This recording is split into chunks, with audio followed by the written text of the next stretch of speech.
Hey guys, in this video we're going to talk about Hailey Bieber confronting Selena, the TikTok CEO pleading with the US government, and the fact that Megan Fox has now cancelled her wedding to Machine Gun Kelly. First up, there has been another massive development in the online discourse that has been pitting Selena Gomez against Hailey Bieber. It's now gotten so bad that Selena has posted a forceful message directed at her followers, calling for the bullying to come to an end. She posted a message on her Instagram story and revealed that Hailey reached out to her privately. She told Selena that people had actually been threatening her life, and that's in addition to all the other online attacks which have most likely been escalating over the past month. She wrote, "Hailey Bieber reached out to me and let me know that she has been receiving death threats and such hateful negativity. This isn't what I stand for. No one should have to experience hate or bullying. I've always advocated for kindness and really want this to all stop." That means that things are getting pretty serious. We all know that most people are on Selena's side, but in supporting her, they've also been going after Hailey. It's estimated that she's lost more than 1 million Instagram followers since the drama kicked off. Fans have been incredibly vocal about expressing their disdain for her. They've interrupted her Instagram lives and flooded it with nasty comments, and they did the same thing under all of her social media posts. What's even crazier is that they've now gone after Justin's Instagram. Every time he posts a photo of Hailey, the negative comments follow. These comments say things like, "Hailey, please give Justin his phone back," and "Justin, has she hypnotized you?" That's right, people are actually convinced that she has taken control of his Instagram account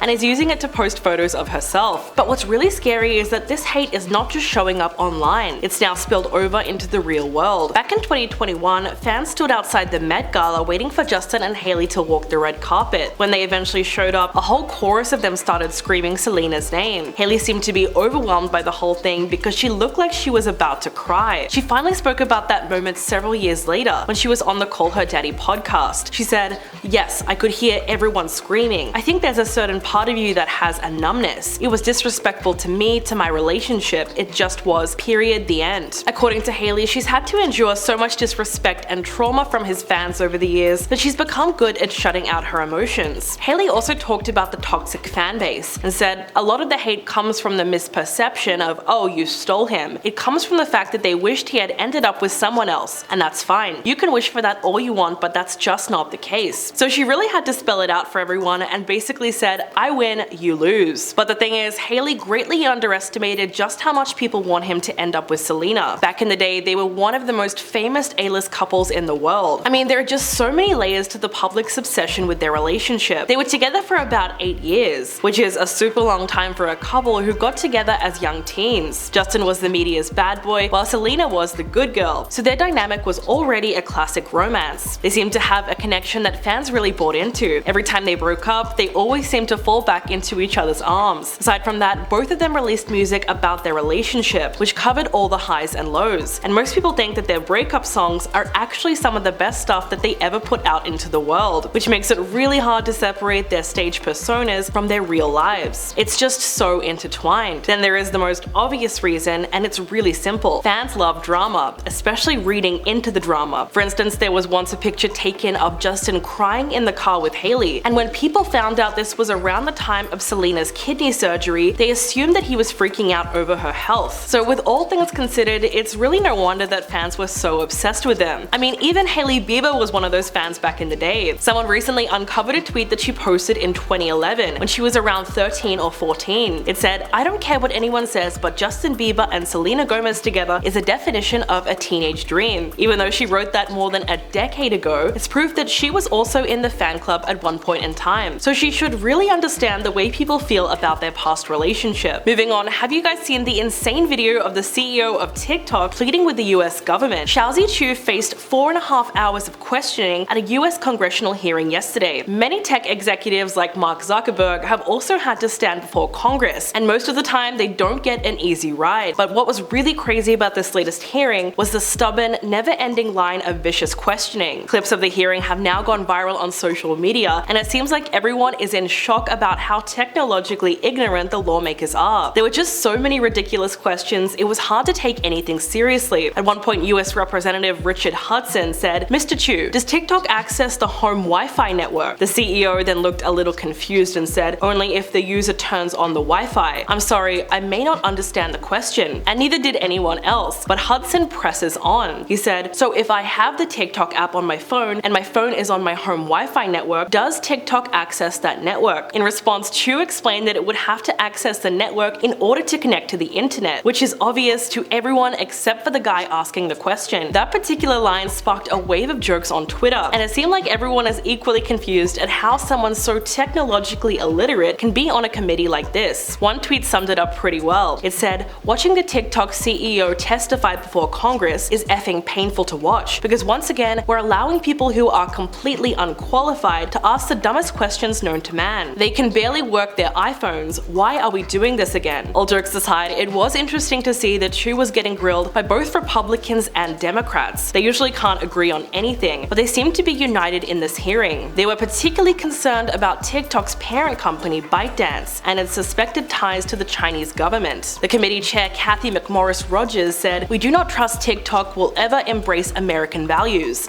for freedom, human rights, and innovation. TikTok has repeatedly chosen the path for more control, more surveillance, and more manipulation. Your platform should be banned." In response, the CEO emphasized that there has never been any evidence of the Chinese government accessing TikTok user data. He said that countries that ban the app on government devices have done that based on hypothetical risks only. When he was asked if ByteDance had ever spied on American citizens, he responded by saying, "I don't think that spying is the right way to describe it. Lawmakers pushed and pushed him, but by the end of it, they were just not satisfied with his answers. They held up their conviction that TikTok was a tool that could be exploited by the CCP. They believe that all Chinese companies are ultimately required to do the bidding of their government if they are called upon to do so." And unfortunately, nothing that Chu said in his testimony alleviated those concerns. So yes, from where things are standing, it looks like the ban will really be happening. The best thing you can do right now is make the most of TikTok before it disappears. And now it looks like there might be some truth to the rumors after all, because Megan Fox has reportedly cancelled wedding plans with Machine Gun Kelly. According to an inside source, they are said to be on a break at the moment, but they are still in contact. Apparently they're taking the time to work on their issues because their relationship is pretty volatile right now. This news is not exactly surprising given that Megan went to the Oscars after party without him. She looked beautiful in a fitted black gown with beautiful shimmering jewels, but it didn't take long for people to notice that she wasn't actually wearing her engagement ring. As we all know, Megan and MGK have had to deal with the very public cheating rumors that went around in early February. Since then, an inside source close to the couple has revealed that the two of them are still not in a good place. Things took another turn when Page Six published reports claiming that the cause of their argument had been a series of suspicious DMs and text messages that Megan found on MGK's phone, leading her to believe that he was having an affair. But whatever is happening behind closed doors, she's clearly decided to stop putting it all on social media. Everyone was so convinced there was infidelity involved that she had to hop back online just to shut it down. She reinstated her Instagram account and posted a message blaming the media for the whole misunderstanding. She wrote, "There has been no third-party interference in this relationship of any kind. That includes, but is not limited to, actual humans, DMs, AI bots, or succubus demons. While I do hate to rob you of running random baseless news stories that would have much more accurately been written by ChatGPT, you need to let the story die and leave all of these innocent people alone now." She was of course talking about the other woman that got caught up in the scandal, Sophie Lloyd. In the comment section of her latest Instagram post, Megan left a lengthy comment talking about how quickly the rumors spiraled. She wrote, "How me making a joke in order to absolve this girl of a hurtful accusation somehow turned into a confirmation of it, I will never understand. Why are people so dumb?" Obviously Megan was upset that everyone pointed to Sophie, but they were probably just trying to find someone to blame, and MGK's guitarist seemed like a great idea. She's beautiful, talented, and she's around him 24/7 because they're in a band together. I mean, you can't get any better than that. But what people fail to realize is that she's been in a long-term relationship with her boyfriend of 5 years, Christopher Painter, so it's very unlikely that she would mess up her relationship and break up the band just to have an affair with MGK. It really doesn't make any sense the more you think about it. But even if we don't know exactly what happened, things obviously aren't great between Megan and MGK, especially if they called off their wedding. It's a little sad when you think about how excited they were to announce their engagement. In January last year, Kelly shared the news with his Instagram followers. He posted a video of the beautiful engagement ring, which was made up of two halves, a diamond which is his birthstone and an emerald which is hers. He described it as two halves of the same soul that came together to form a heart. But Megan's post was a little different. She made it seem like they had all these issues in their relationship that they had to overcome before they got engaged. It was almost like foreshadowing. She wrote, "We were oblivious to the pain we would face together in such a short, frenetic period of time, unaware of the work and sacrifices the relationship would require from both of us, but intoxicated reciprocated off the love. She also mentioned that they had walked through hell together. While that doesn't necessarily mean one of them was cheating, it does seem like they went through a few rough patches in their relationship. So do you think they're going to get back together this time or not? Please let me know what you think in the comments below, and I'll catch you guys in the next video.